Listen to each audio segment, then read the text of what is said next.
Hey, everybody, what's going on? Welcome to the Titletown Sports Podcast. We are your hosts. My name is Craig Stanton. I'm Melissa Burns. What's going on, Burnsy? Not too much, Craig. How are you this week? I'm freaking great. I'm fired up. We've got a lot of great stuff in this week's episode. We've got, of course, the Sox in the World Series. We've got some Patriots, Bears. We've got Bruins. We've got Celtics. We've got fist fights. We really got it all. Yeah.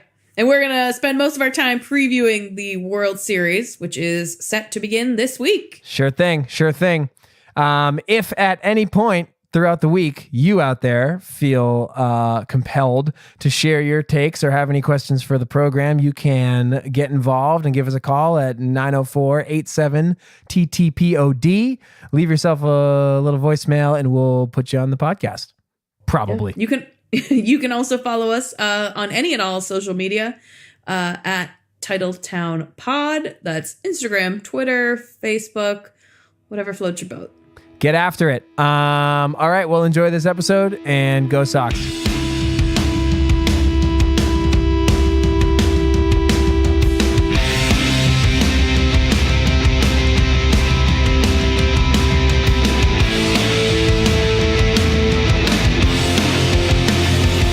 Yo, Melissa. Hey, Craig. What's going on? Not too much. We had a crazy week in Boston sports. Dude, man, you know, like we've sort of prefaced the show like every week in the same way for the last 3 weeks, but like, yeah, great freaking time of year. I can't keep saying it. I can't say it enough times. That and this is in the short period of time that you and I have been doing this podcast. This is the second championship game that we've had the privilege to talk about. And in the other sports, we had a game 7 in the conference finals, a game 7. You know, like we've just been. Yeah. I mean, as always, and the name of the show is Titletown. Like we've just been ridiculously spoiled, as advertised, just living up to our name. Yeah, exactly. So it's fucking awesome. Obviously, everybody knows that the Red Sox are in the World Series. I'm jacked up for it. I know you are as well. I'm pumped. I was going to say I did not expect them to get past Houston, so that was a big win as far as I'm concerned. Yeah, well, just to and even before we get into like the around town stuff, just to reset we had talked pre-playoffs about like what it was that they needed to do to achieve, you know, your expectation. I had said get deep to the ALCS. Like if they had lost to Houston in 7, in the ALCS, I would have been like, all right, golf clap, good season. I think you said World Series or bust. I did, but I did. It didn't mean I thought they were going to do it. Oh, right. Yeah. Not to be confused with a prediction. No. Yeah, no. I did. I thought they needed, I don't think you can win 108 games in a season and then bow out of the playoffs. Yeah. Especially if they had gone out like with a whimper. You know, I just think that would have been a big shame. Hard agree. But that's not what happened, so we don't have to focus on the negative. It sure wasn't. Why don't you tell the people what went down? We're Boston bred, so it's innate in us to think about the negative, but to talk about hypothetically had they failed, even though they didn't. Yeah, right. If it had happened, how they would have done it and how we would have been mad about it. But let's get into what really happened with the Red Sox. Your 2018 American League champion Boston Red Sox, in fact. They're heading to the World Series. They split the opening 2 games at Fenway Park. Of course, I thought like, oh, here it comes. But then the Sox swept the next 3 in Houston and eliminated the defending champion Astros. It was pretty incredible. Some notable performances from the ALCS. Nathan Eovaldi, once again, had another monster start in Game 3, as well as a solid appearance out of the bullpen in Game 5, which I was shocked to see him coming out of the bullpen there. David Price got his first ever postseason win as a starter. Yeah, buddy. He threw 6 scoreless innings to clinch the series in Game 5. So not only did he get a win, but it was a series clinching win. Yeah, not only did he get a win, but he contributed to the win. yeah, it's true. They didn't win in spite of him. They won didn't just because happen of him. Around him. It happened because of him. I mean, watching that game was like, oh shit, he's in a pitcher's duel with Justin Verlander. That's not going to go his way. And then it just kept being 1-0. And I was like, holy crap, he did it. He's doing it. I don't know how I feel uncomfortable right now. We saw JBJ win series MVP for the ALCS. I think that was kind of a shock. He had 3 hits, 9 RBIs, and it included a 2-out double with the bases loaded in Game 2 a 2-out grand slam in game 3, God, and a that's so fucking 2-out awesome. 2-run home run in game 4.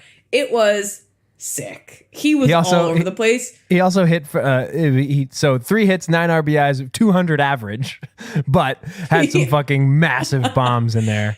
He basically he exclusively had massive bombs. I should say, like he didn't have any just normal conventional hits. His 3 hits were all like fucking massive. He wasn't going for like a single. He wasn't going for a cheap hit. He was getting it over. Apparently not. Over the wall.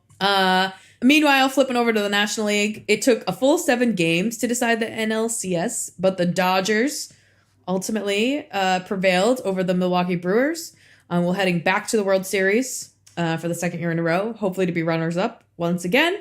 We will see the first pitch of that beautiful fall classic at 8:09 p.m. on Tuesday. So we should see the conclusion of that game at Fenway Park about 12:42. 2 a.m. Yes.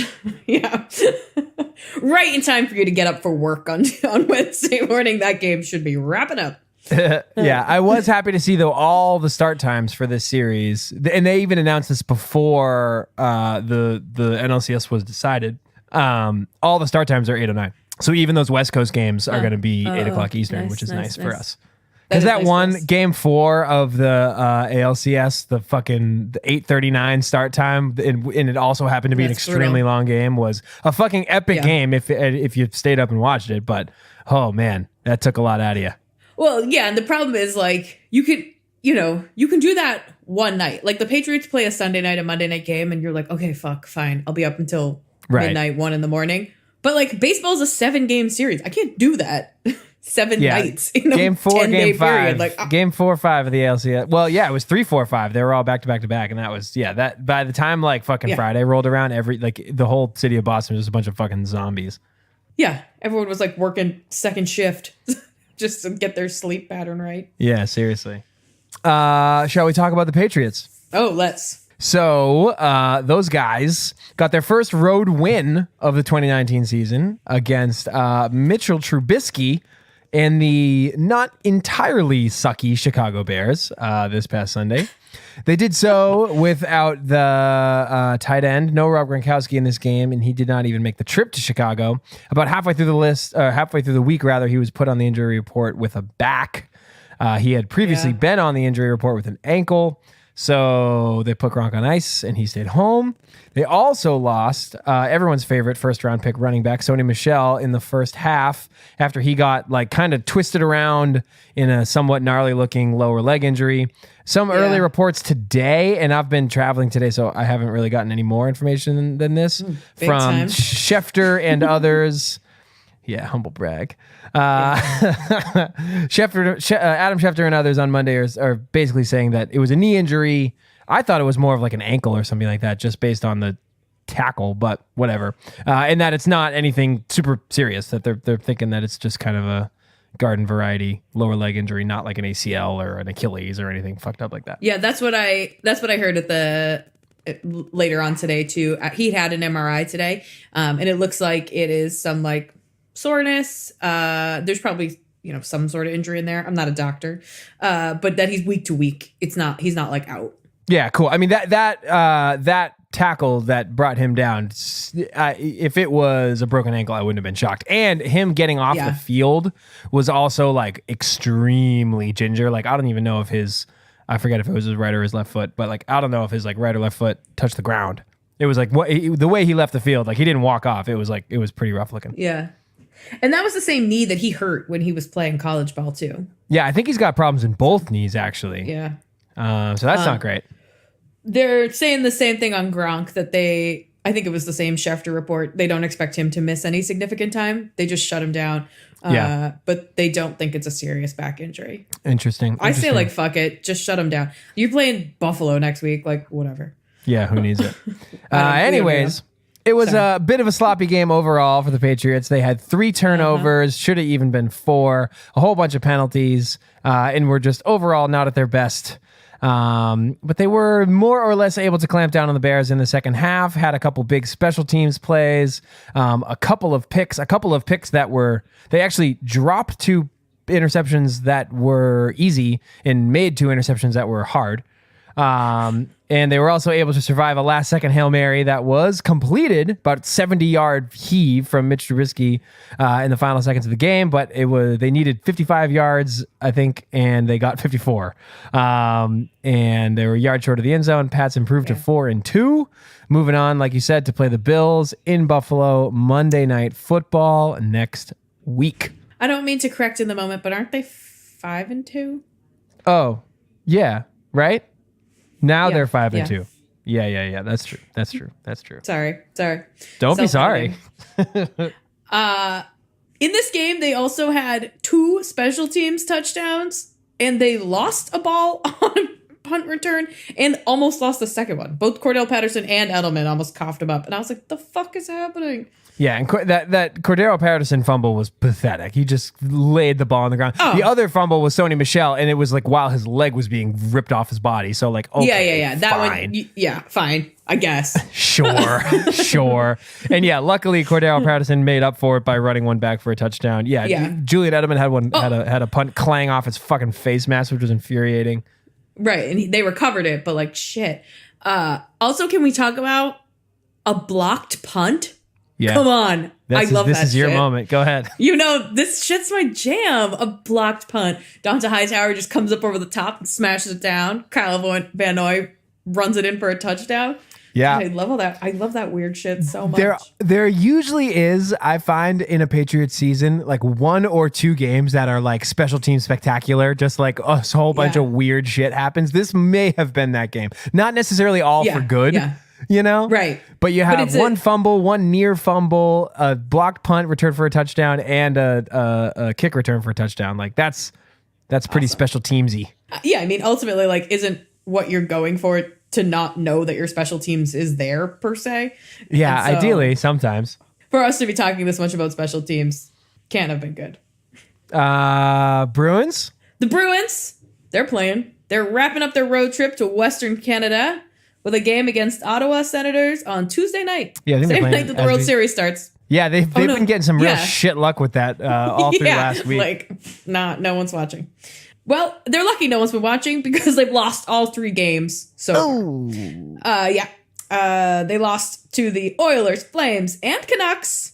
They got 2 out of 6 points, so they, had 2 games go to OT. It's worth noting that none of the aforementioned teams are projected to be high-end playoff teams, and although the Bruins look dominant at home, they're still without a road win this season.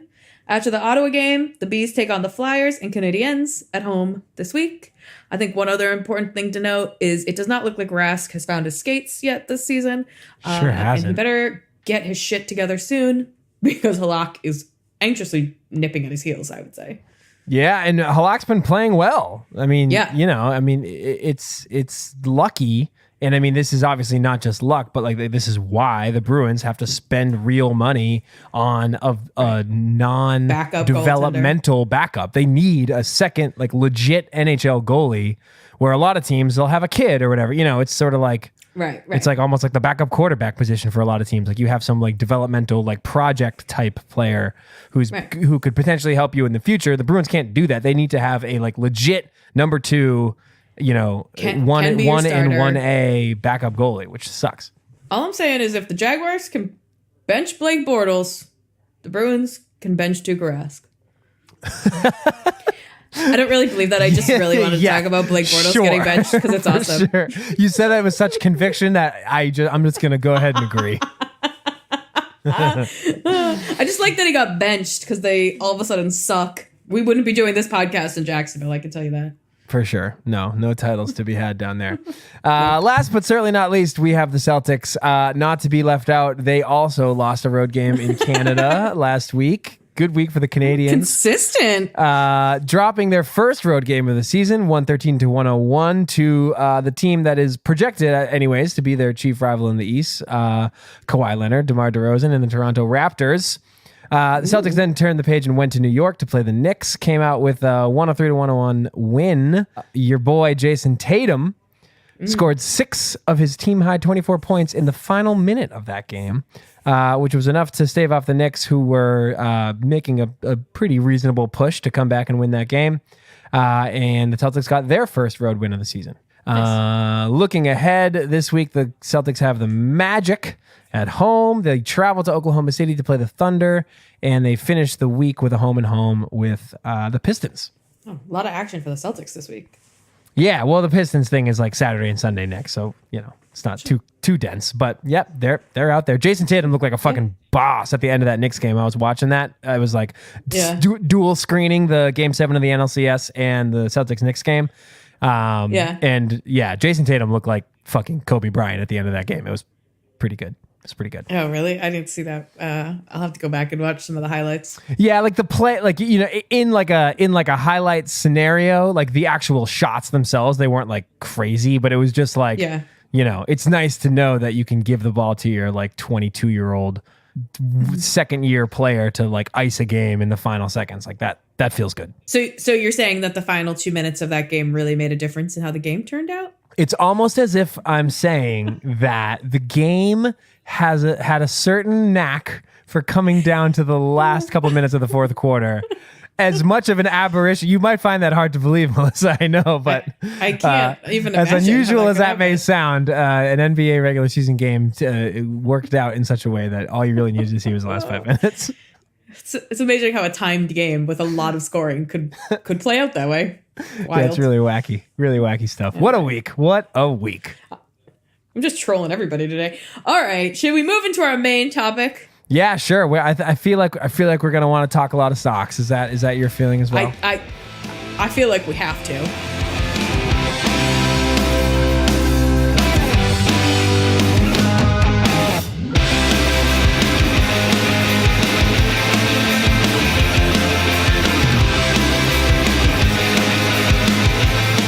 Well, I'd like to start off just with the continued victory lap that I started with in the beginning of the show, which is to say this is the 4th World Series that the Red Sox have been to in 14 years. This will be the 16th championship game between all 4 major pro teams here in Boston over the last 18 years since 2000. And that doesn't even include fucking, conference finals or whatever. And it's fucking awesome. It is awesome. I love it. I mean, go ahead. No, I was gonna say it's hard not to get excited when this stuff keeps happening. Like you get sports longer into your seasons, like to not be one of those teams that in like August 1st is like, well, baseball season's over. Like we got 6 weeks till football. You know what I mean? Like you actually get to continue to enjoy sports throughout the entire year. Hell yeah. And something that you said earlier of like, winning 108 games and going out with a whimper would be a huge disappointment. Like it is nice to finally see this team, which is like, I think a very likable team, get over that hump of like falling flat in the playoffs. And actually like, you can see like, there was visible sort of relief on the faces of certainly David Price, Mookie Betts, Xander Bogaerts, the guys who have been on the team since, for the last couple of years that haven't really come particularly close to achieving their ceiling in the playoffs. So like, it's really cool to see this team like get to where they should be, which is vying for championships. Yeah, I agree. Finally. So let me ask you this, Melissa, NLCS, Brewers, Dodgers, rolling back the clock a little bit. Who are you rooting for in that series? I was rooting for the Brewers. Why is that? I have no strong reason to. I just like any team that names themselves after alcoholic beverages. If it was the, El Paso Tequilas, I'd cheer for them too. The El Paso Tequilas. The Mexico City Tequilas. Yeah. For when they expand.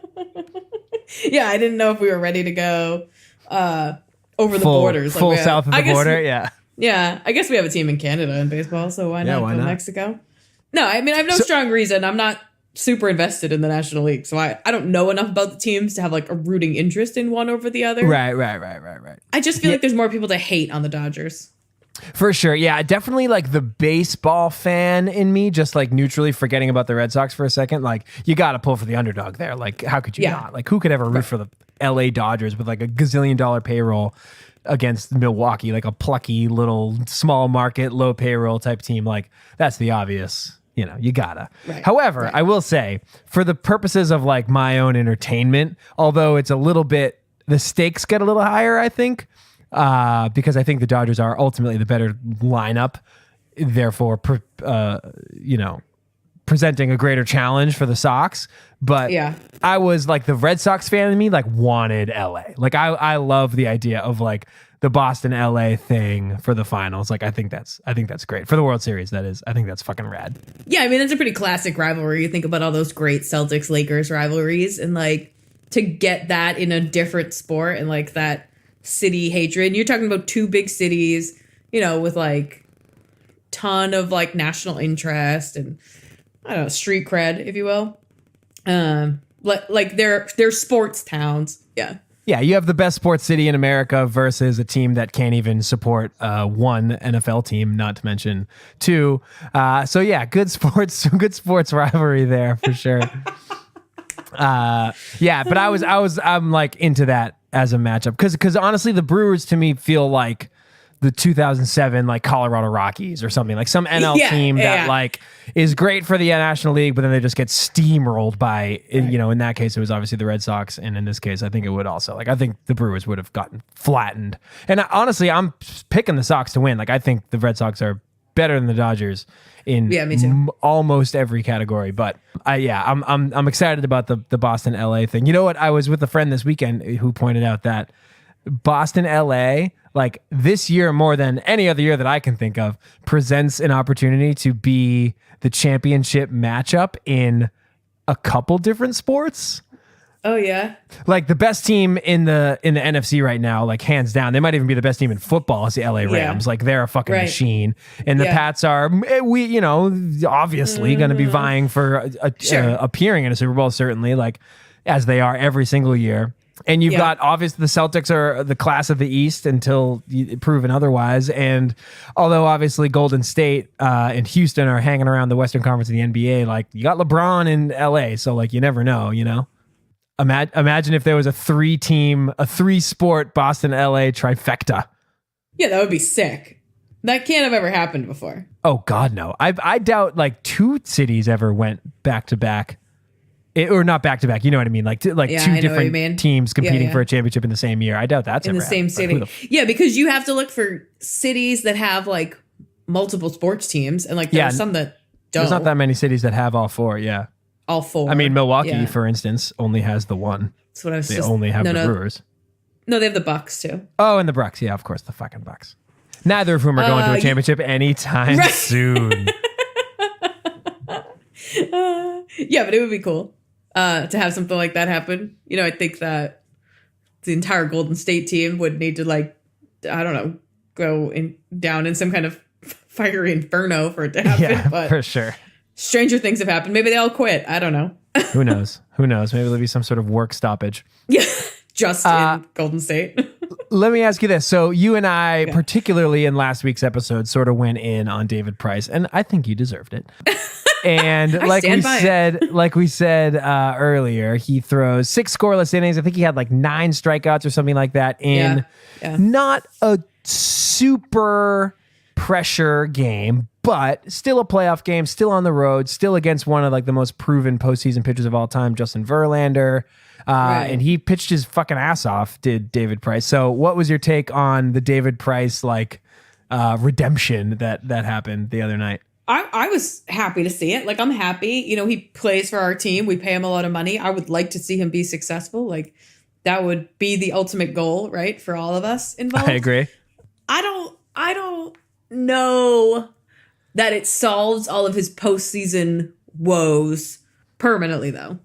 I think to like really get the monkey off his back, he needs to do it again. Simply because, like, if we've learned anything about David Price in the years that he's been here, it's that he's kind of a head case.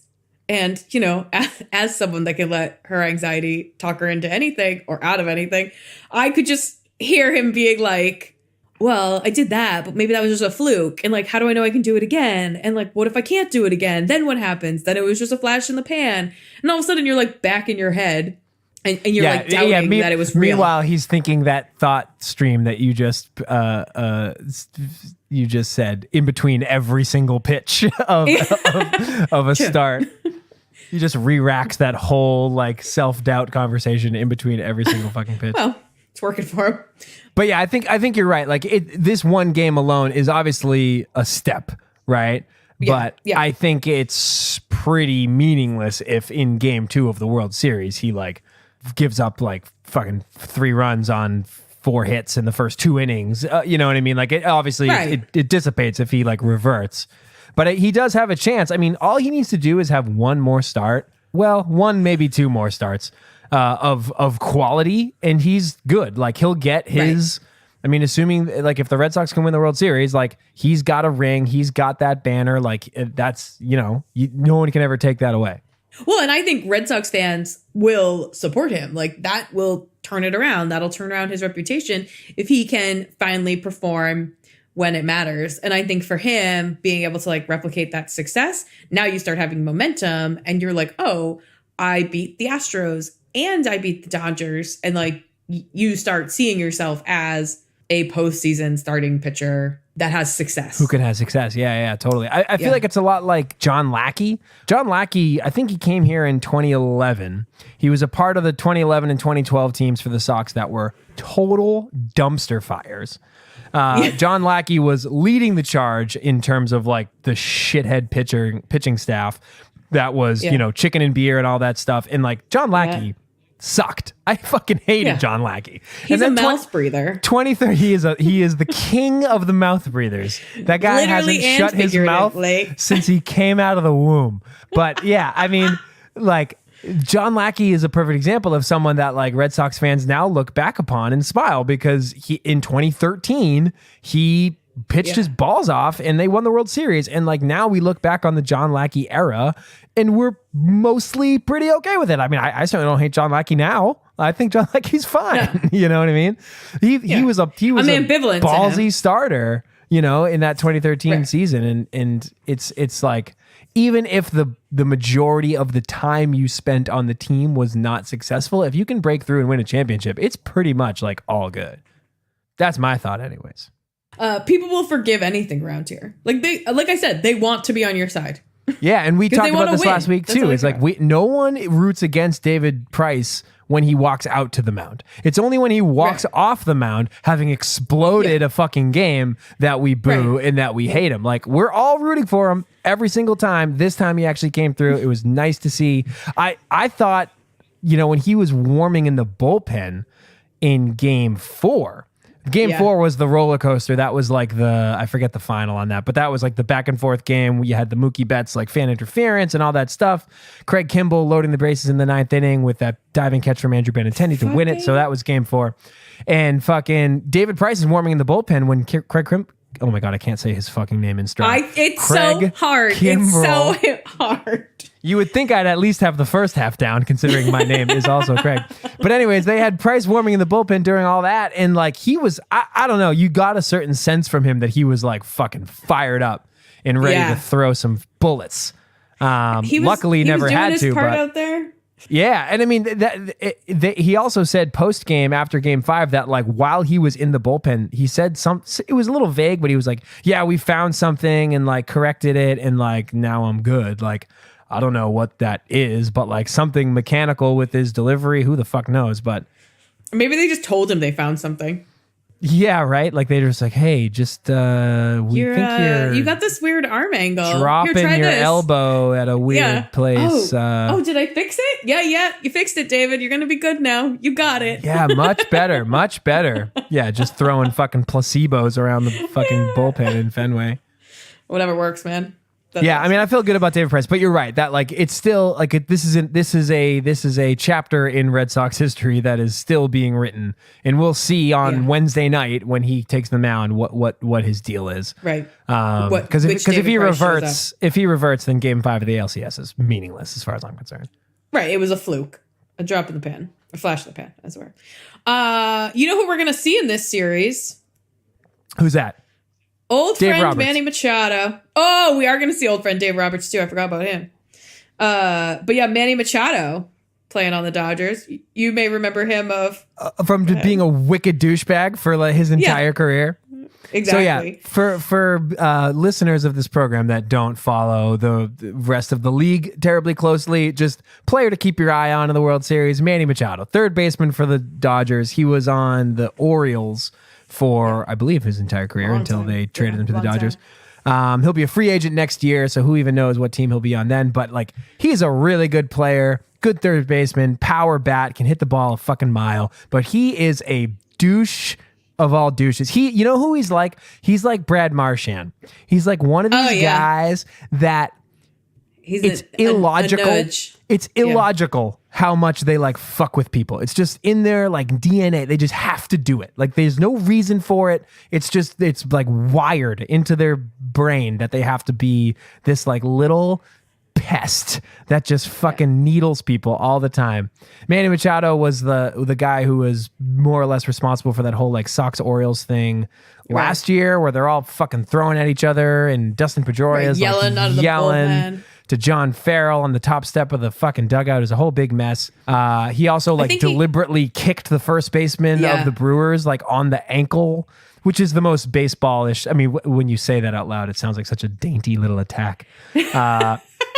But it was pretty dirty and pretty needless and pretty obvious, and like no way it was accidental, and he's just a fucking dick. Yeah, he's someone to watch just to see what kind of shenanigans he gets into.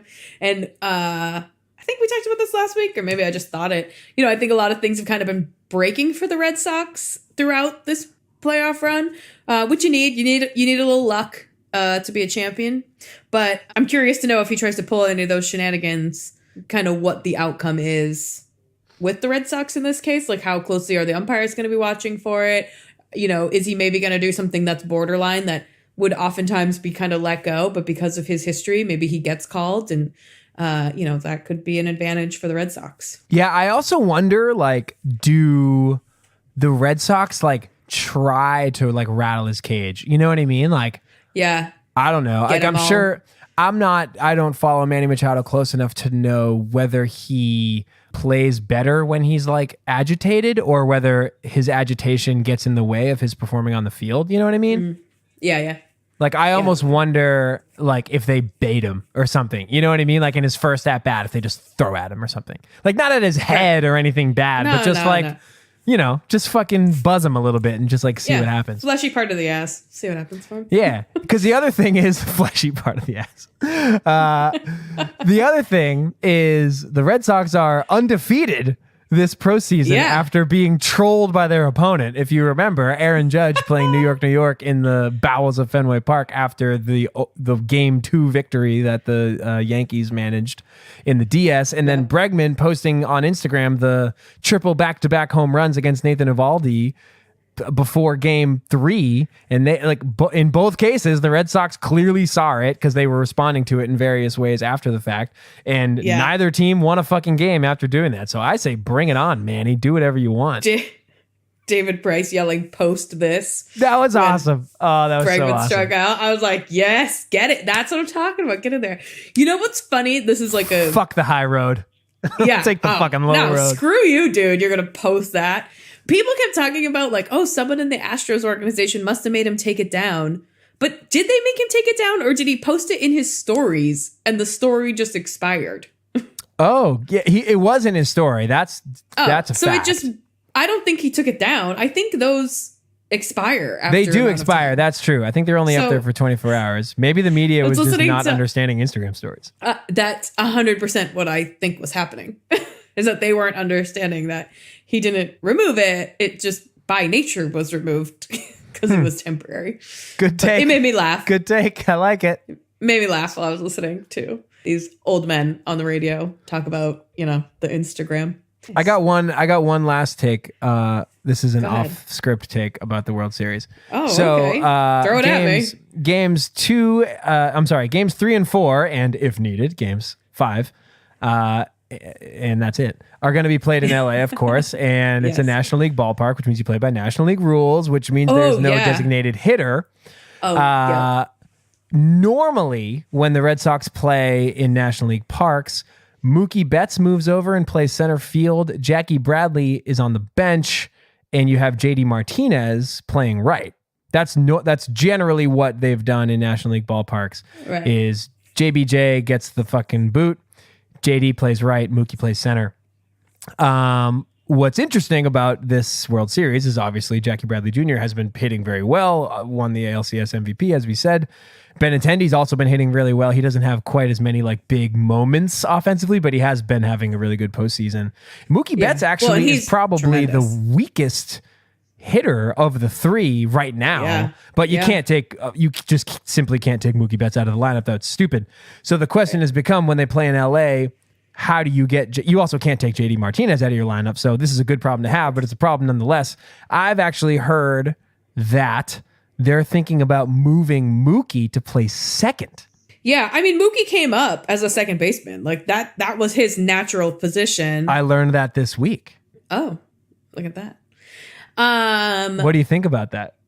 I would do it. I would at least try it for a game. I think that's awesome. I would, that would be that's sick. great. And you know what? That speaks to like having good depth and like, I can't say like it was strategic that they built the team the way they did, but I think it is about like using people in the best way possible. Like it just gives you more flexibility and more options. I heard that Mookie has actually been taking infield practice all season just to kind of keep himself fresh in case they ever needed him at second base. Just very smart to do, you know, keep your skills up. And I feel like you grew up playing that position, like it's going to come back to you. And might you give up a little defense? Like, yeah, okay. But I'm willing JD to Martinez give it is up. not going to bring, I mean, you're giving up a little bit of defense by putting JD Martinez in the outfield in the first place. So like, Right. you know, I mean, it's total like champagne problems. Like you got four guys to play three positions, but you know, Ian Kinsler's been fine, but like he's certainly not a must start at second base. I would love to see Mookie Betts at second. I think that would be great. I would be into that. Yeah, and it's not like Ian Kinsler's like winning a gold glove. Like maybe back in the day, but like not anymore. I mean, he has, but like that's not, you know, I mean, right. come on. It's not this season. So that's why I think like you go for it, you take your chance with the offense and you try it for one game and like let's say you drop one in LA, like that's okay. You still, you know, assuming you win the first two, have home field advantage. And if it's a complete disaster, you make so many substitutions in a National League game that like you could throw him in center field and pull out Jackie Bradley Jr. at any time. Right. Yeah, I think also like it would be wise for the Red Sox not to take the cheese on JBJ. Like at the end of the day, as ballsy as his at-bats were, like he still only had 3 hits over the whole series and he hit 200. Yeah. Like love you, mean it, Jackie, but like, you know, I think the Red Sox are smart enough not to just get totally lost in the drama of the Grand Slam and whatnot to realize who their best players really are. The sizzle of the like excitement. You're still got to look at the on base percentage. And it can't be that high. I don't have it in front of me, but it can't be that high. Right. If you're slotting those 4 players, Mookie, Benintendi, Jackie Bradley Jr., and JD Martinez offensively, there is no way that you could make the argument that Jackie Bradley's not 4th out of 4. You know, you just can't. Yeah, exactly. And like I'm all about like ride the hot hand. Like he did have a hot ALCS. Yeah. You gotta play him and see what happens. And he gives you a ton defensively in center field. Electric defensively. Yeah. No doubt about that. But yeah, I don't think you could be like, well, maybe we should sit Mookie. Like, no. He's in contention for an MVP this year. Like you're not. You can't do that. Yeah. So, you know, whatever. We'll see what happens. I'm picking the Sox. Who are you picking? I'm picking the Sox. I think it's going to be Red Sox, and I think it's going to be 5. I don't think it's going to be a deep series. Maybe I'm just a fucking hardo for that take, but I think it's going to be Sox in 5. I wouldn't be surprised if it went to 6. Because you know what? I actually am taking the cheese on David Price. I think Price is going to pitch well. Oh boy, sucker. You're gonna get heartbroken. I'm not gonna feel bad for you. I may be a sucker. That's true. But in the meantime, I think he turned a corner. Okay, well, we'll see. I'm not as easy to, you know, be swayed as you, I guess. So last thing I'm not as trusting. I guess not. Last thing I want to ask you about is speaking of game 1s and 2s. So far this postseason, Sox are 2-2 at Fenway and 5-0 on the road. They swept Houston out of Minute Maid Park and they beat the Yankees in both games they played in New York. Do you think that is a problem? Do you think that will continue? I actually meant to talk about this last week, but we never got around to it. I kept the same question in our notes, but I just changed the numbers. But are you concerned about that at all? Or do you think that will continue? No, you know what I think it speaks to? I think it speaks to this team's ability to learn and adapt. So we've had home field advantage. So like the first 2 games have always been at Fenway, and they've split in both series.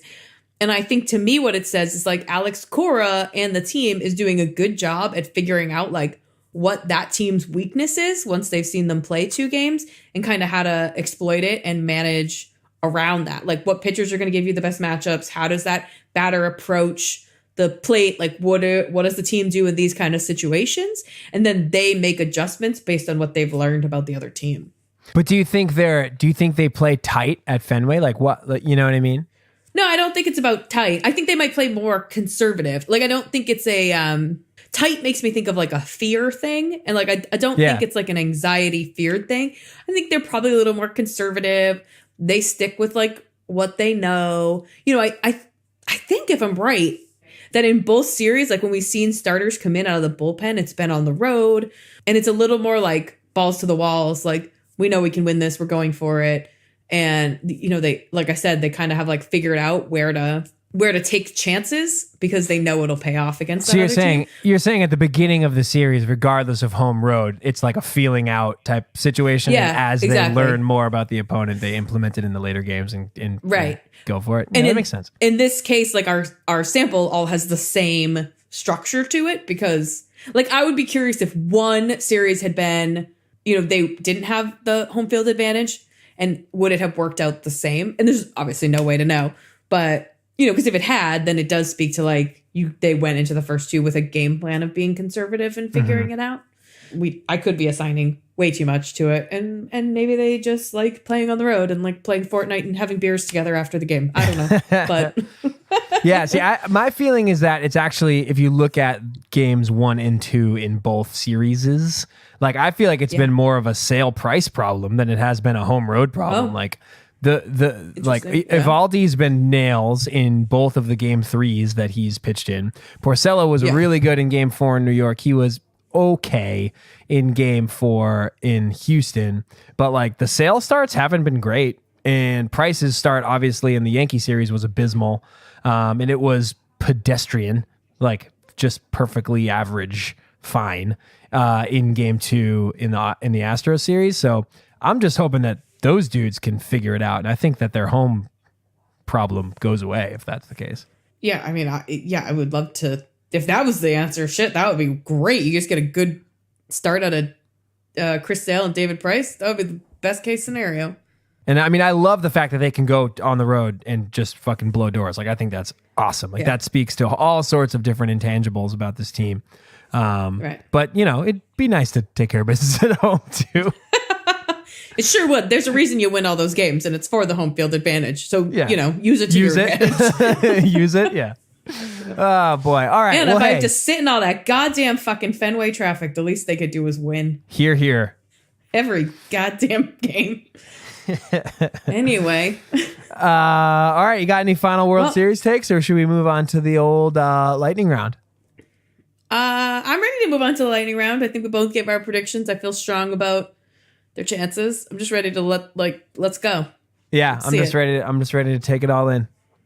Yeah. Do you think Dave Roberts, when they announce him, gets a cheer at Fenway Park? Oh, of course. He's got to. Dave Roberts, for those that don't know, I didn't know this until recently, manager of the Los Angeles Dodgers. Oh, you didn't know that part.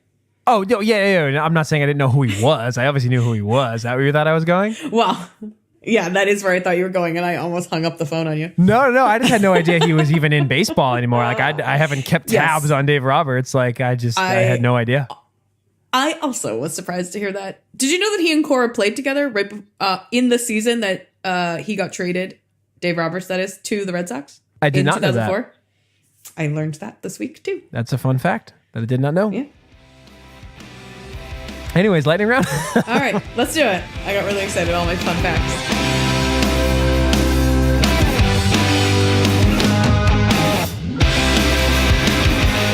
So, all right, first question. A little bit old hat, but at this point, I feel like we'd be remiss if we didn't get to it. So, first inning of Game 4 of the ALCS, Jose Altuve of the Astros hit what would have been a game-tying 2-run home run to right field. Mookie Betts leapt at the wall to catch the ball in the first row of the stands, and Astros fans, as you would, eyeing the ball and trying not to get murdered by it, hands outstretched to catch the ball themselves. They caused Mookie's glove to close. The ball then hits Mookie Betts' closed glove and drops.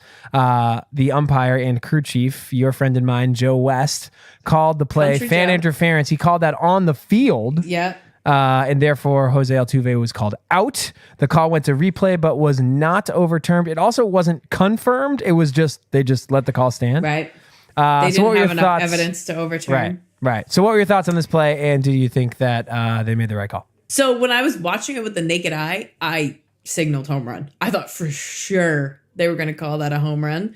And I was shocked when he called it fan interference and called Altuve out. To the point that like I signaled home run myself in my living room and then like turned to look at something else and turned back and was like, what the hell's happening? Like, what are they even doing right now? Yeah, what are they checking?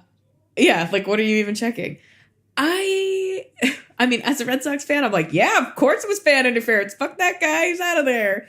But I don't know. I have watched the video a bunch, and I don't know that the fan. I guess maybe I just haven't seen a strong enough angle where, like, yes, the fan's hand is what caused the ball or what caused the glove to close. Like, Mookie Betts feels like a strong guy. You think one guy pushing on his glove could close it? Yeah, the glove's all flappy, though. Yeah, true. Yeah, see, I don't know. Yeah, it's tough. I mean, the thing is, the most important part of that play was the fact that Joe West made a definitive call on the field. Right. And it was just simply a 50-50 coin flip of a call. Like, it wasn't the fans leaning over the wall, and it wasn't Mookie Betts leaning into the stands. It was the play transpired literally just vertically, like straight up. Yeah. Like if the wall Like- were higher, that would have been a wall. You know what I mean? Like just the wall itself is like 4 inches or so like deep. And it just happened in that like 4-inch column that leads like straight up. And like, it was just, coin flip. What are you going to do? I'm almost surprised that they didn't like call it a ground rule double. So that's way, my like, big take is that like, I think it was a 50-50 call, but the rule where fan interference is an out, that seems way too severe to me. Like, Yeah, it seems the fact that very that's either harsh. a 2-run homer or he's out is like wild. Like, yeah, ground rule double, call it a foul ball. Like, there's so many things you Yeah. can do. Like, change that rule. It's almost like the tuck rule type of thing. Like, proper implementation of a badly written rule is what I would call that fan interference thing.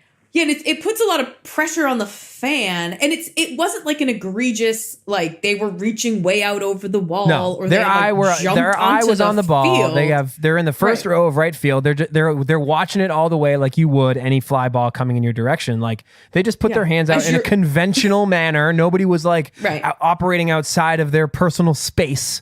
Right. Yeah, I mean, you're Yeah, told at the weird beginning one. of the game to watch for the balls coming Yeah, into seriously. the stands. They were just doing their part, following the rules. Yeah, it was interesting, and I agree. It's weird that it results in an out. Like you're making the fans too big a part of the game doing that. I agree. I also think that they I know. could, like, you have to de-incentivize fan interference. Like, I understand that, but like, it's not that hard to see whether a fan is deliberately like outside of their zone, Right. Going for a ball versus just simply putting their hands out so they don't get beamed with the ball on the fly. Like, Right. so they could change that rule and say, okay, if no fan goes out of their way to interfere, it's a ground rule double. But if a fan does go out of their way to interfere and is deliberately like outside of like entering into the field of play, then it's an out. Like I'm pretty sure that they could figure out the difference. They could figure out a way to, yeah, I mean, I think every person at home could figure out the difference between those two. It's not Yeah, I agree. rocket science. Ready for another ALCS storyline? I'm ready. Those Houston Astros got caught cheating. Woo! They had a team employee in the camera well next to the Red Sox dugout filming the Sox's conversations and signals during Game 2, and we can presume games prior to this as well. After this man was asked to leave, another team employee took his place and began doing the same thing. Houston claimed that they were filming the Sox to make sure that they weren't cheating. And MLB seemed to take this explanation at face value and considers the case closed. It is worth pointing out that the Astros did not win another game after being called out for this practice. Thoughts on them cheating? Yeah. Okay. So thoughts on them cheating. They were obviously cheating. Their explanation saying that they were only cheating so that they could make sure that the Red Sox weren't cheating is ridiculous. It's bullshit. It's a little ridiculous that the MLB just took that at face value, but I also kind of appreciate them not making a mountain out of a molehill a la Deflategate type thing, Yeah, like going like true. way over the top to like, you know, come down hard on that sort of stuff. Because baseball is kind of a fucking sneaky game with pie and tar and this and that and stealing signals and like whatever, fuck it. But they were cheating for sure. I also think it's worth pointing out that Alex Cora, your manager of the Boston Red Sox, was the bench coach of the Houston Astros last year. And what a coincidence that a guy that used to work for the team was able to call out a certain type of tactic that that team was employing against him. Oh, I didn't even think of that. Yeah, Oh, yeah. you're I mean, sneaky. I think Cora was like, "Are you serious? Like you're doing this with me? doing this Like, to me? like I don't know the fucking state secrets for the Houston Astros? Like, get this fucking clown out of my." Yeah, like I don't know Park. Steve and the camera well. Like, hey Yeah, buddy, like, get come the on. GTFO. There was echoes of Spygate in this story, but we won't get into that here. That's a good point. And like at the end of the day, you know, the Red Sox won the series. Do you think that MLB would have had to treat it differently if the Astros had won the series? I don't know. I guess that's up to the management of the Sox, like how much of a stink they're going to make. Dave Dombrowski sort of was just like, "Oh, yeah, well, case closed." Well, I mean, they guess." got kind of in trouble for using Apple Watches. the Apple and Watch stuff. thing. Yeah, Like, yeah. I don't know how you use your Apple Watch to cheat, but whatever. Anyways, Anyway, yeah, dirty, rotten cheaters. They deserve to lose. scoundrels. Here's a fun story. Big Yeah. news coming out of some early season basketball on the West Coast. Yeah. A frequent topic on the Teletown Sports Podcast. Yes. Oh, Regular so invested. season Western Conference West Coast. basketball. NBA basketball. I'm in. The Los Angeles Lakers and the Houston Rockets got in a brawl, not like an NBA pushing shoving ball, but but an actual punches thrown brawl on Yeah. Saturday night in LA. Brandon Ingram for the Lakers, Rajon Rondo also on the Lakers, and Chris Paul for the Rockets, all threw like legit punches on the floor of the Staples Center. Haymakers. All have been suspended. Ingram got 4 games. He sort of instigated the whole thing and came in late and was swinging like crazy. He was like third man in. Yeah, totally. But he also sort of started it with Yelling. chirping, apparently. Yeah. Rondo got 3 games. Chris Paul got 2. I'm assuming you've seen this clip by now. And do you have. think these were appropriate punishments for this fight? No, I don't think they're enough. I don't think 2 games for Chris Paul in an 82 game season is enough to stop me from throwing a punch if I get real pissed on the floor about something. I also think, like, I get why Ingram got more games, but I think Rondo and Chris Paul should have gotten the same suspension. In some ways, the Chris Paul getting less makes me think that they don't want the superstar out. Like, they had to do something, point, but they good don't point. want him out for as many games. I might have gone Ingram for 6 and then 5 for each of the other 2. Because now you're Wow. talking a week of games. Like, that can actually have an impact. Like, don't fucking fight on the floor. Right. Yeah, they're clearly trying to come down hard on these guys. That's for sure. Yeah. I want to ask you this because as a rock and roll star yourself, I want to know your thoughts. I'm very passionate about this particular topic. Oh, are you? Stupid fucking fake tough guy, worst rock and roll frontman of one of the worst bands ever, Anthony Kiedis. If you don't know, he's the stupid lead singer of the Red Hot Chili Peppers. He got kicked out of the Staples Center after yelling at Rockets players and flipping off Chris Paul after this aforementioned brawl. It's a big night at the Staples Center on Saturday. Seriously. Are celebrity fans the fucking worst or what? Yeah, it's well established on this program and others that celebrity superfans are the fucking worst. Especially in Kevin LA. Hart for the stupid Eagles. I don't even fucking like Mark Wahlberg hanging around the Pats and the Celtics and stuff.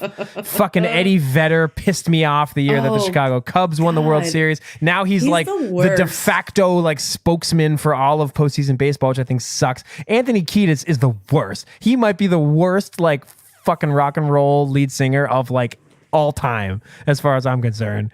And his only And that like the cool a lot member of coming his from you. band, Flea, the bass player, the only like famous bass player on the planet, was not true. sitting. Name me another like household name bass player. You're gonna go with Guns N' Roses, aren't you? I was gonna go with Guns N' Roses because I'm sitting in my creepy Guns N' Roses office. In your shrine, in your Guns N' Roses shrine. I'm looking at Duff McKagan right now. He's staring at me as I'm sitting here. Yeah. Anyways, long story short, fuck Anthony Kiedis. That guy sucks. Any fan that feels like he's like a part of it, he or she is so much a part of it that like when your team is in a fight, you are also in a fight. You're a clown and you suck. And I hope they pull his season tickets and I never have to look at his stupid mustache on TV again. Screw Anthony Kiedis. Wow, such strong opinions. I'm glad I asked you that question. All right, here's a weird one. I'm ready. Peter Gammons, old-time baseball writer, is becoming an increasingly unstable tweeter. He's best known on Twitter for sharing like random combinations of text and characters. He's got about 500,000 followers, and he was previously most famous for like basically butt dialing tweets, like just like semicolon, close parentheses tweet. Like it would just made no sense. Recently, his tweets have taken a strange turn for the worse, and have included this like sort of weird shoehorned like political slant to his ostensibly sports related tweets. Let me give you some examples here. Yeah, we were talking please. about Angel Hernandez, the really shitty ump in the ALDS series. Peter Gammons said about that on Twitter. Thankfully, Angel Hernandez wasn't on the Brown versus Board of Education. It would have been overturned. But weird. Later on in that Yankee series, he says, in the 8th inning of what may be a do-or-die game with the tension of a Game 7, Neanderthal Fenway Park, quote, fans chanting, Yankees suck, are eerily like those who chant lock her up at a political rally designed to demean female assault victims as trauma. What? Oh, what? Peter, what?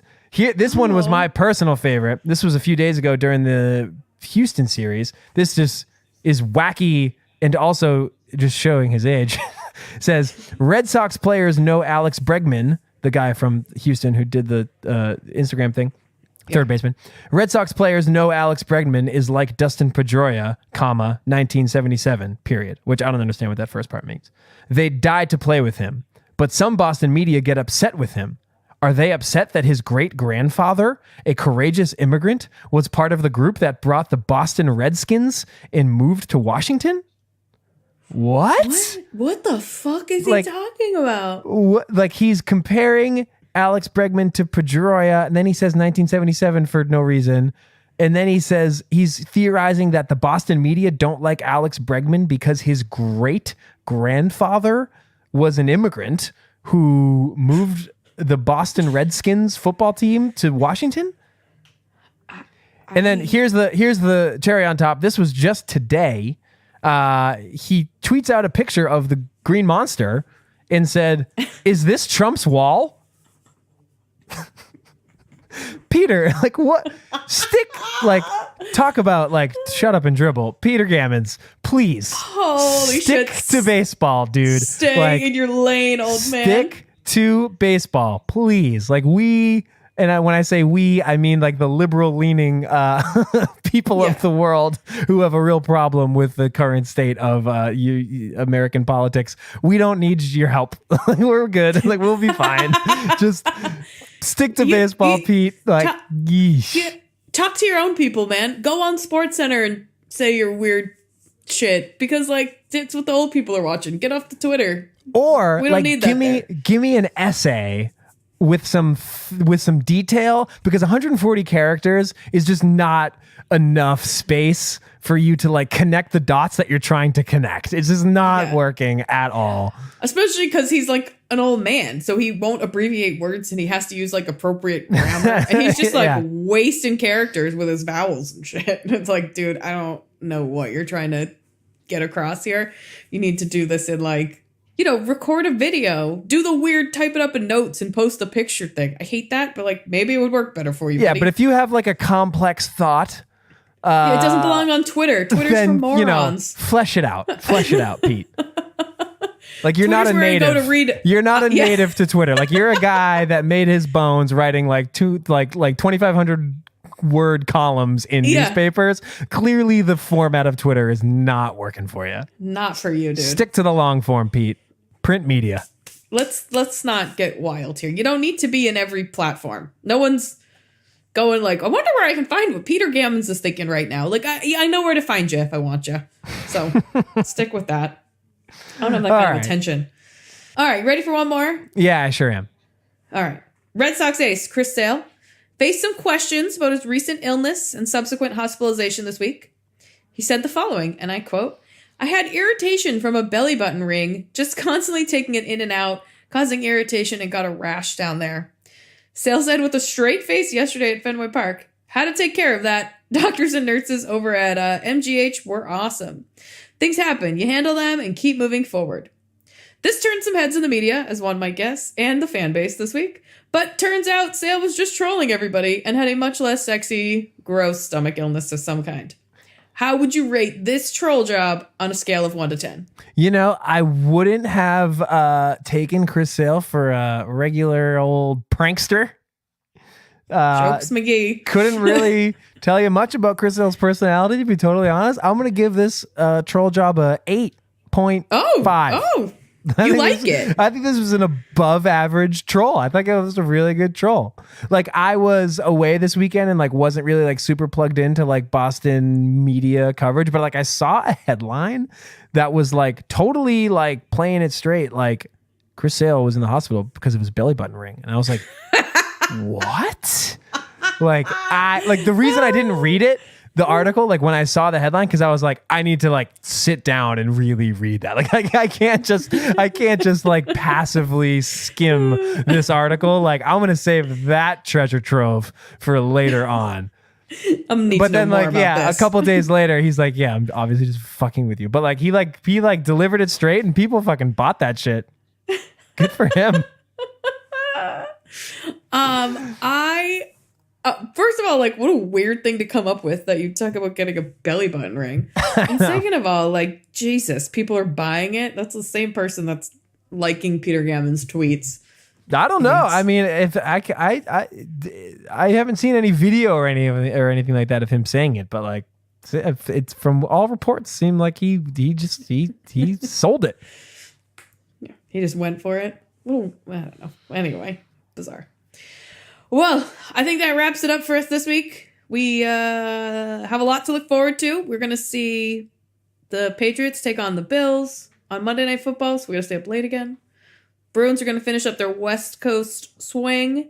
Celtics have a bunch of games. And most importantly and excitedly, we'll see the Red Sox in the World Series. We may, the next time we are talking, we might be World Series champs. We might be defeated. We might be neither yet. But it is possible that by our next recording, the World Series is decided. Ooh, I'll bring the champagne. I hope you do. Also, I want to point out that Paul McCartney's technically a bass player, so. All right, that's different. There's also that. Anyway. He was also a front man. Okay, well, you asked me about a bass player. And all right, you got one. Great. Well, cool. I'll talk to you next week, Melissa. All right, have a great week, everybody. Bye.